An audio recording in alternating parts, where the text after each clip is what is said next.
Okay, joining us now from New York is Rami Khouri, Director of Global Engagement and Senior Public Policy Fellow at the American University of Beirut. Thank you for your time. So the National Security Advisor, Robert Bryan, is saying he wants Qatar Airways to be able to fly over Saudi Arabia or Bahrain as an important first step in solving the rift. How much weighting should we be putting into this, that the US will actually be pushing to end the blockade on Qatar before the end of the Trump administration? I think given the track record of the Trump administration and the role of individuals, including secretaries of state and others who have tried to resolve the blockade issue, I would not put a lot of weight on this right now.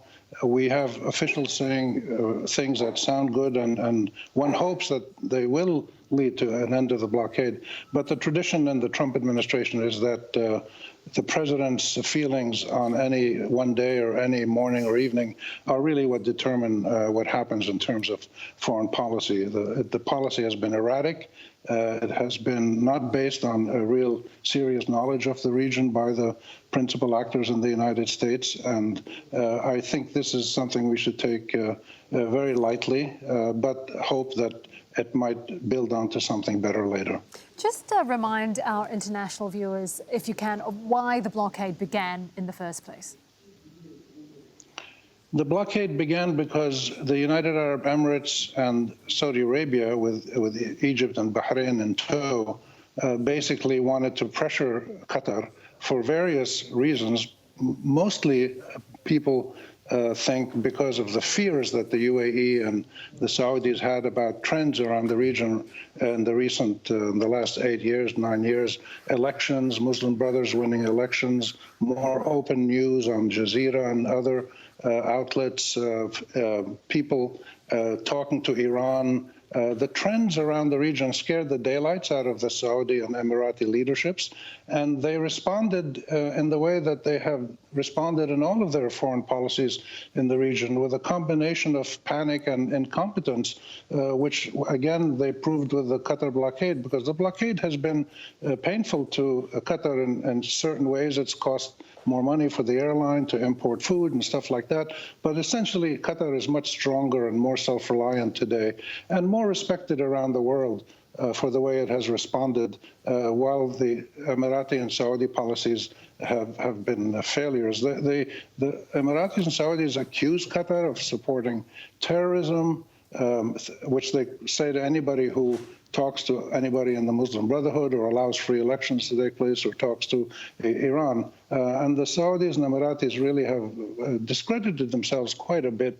And it's surprising that they haven't found a face-saving way to end this blockade, but let's hope this may be it. Well, that was my last question, just for time. We're running out of time, but are there any signs, or what are we hearing from the UAE, from Saudi, from Egypt about a potential end to the blockade? We're hearing nothing really. They occasionally make a statement that the Gulf should solve its problems or something like that, but they really don't know how to resolve it. They understand, I think, that they haven't succeeded. It has cost them in terms of their reputation. They have a big problem in Yemen. They have problems elsewhere. Now they're losing their biggest supporter, President Trump, in the White House. They're panicking about that, probably.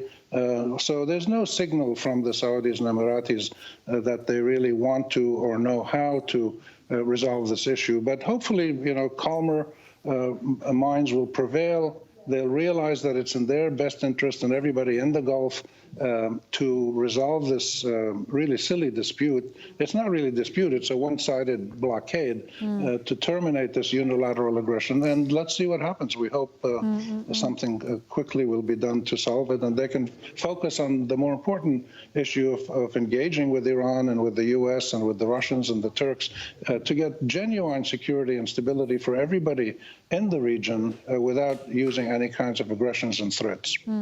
Thank you so much for explaining all of that for us. Rami Khouri there, Director of Global Engagement and Senior Public Policy Fellow at the American University of Beirut.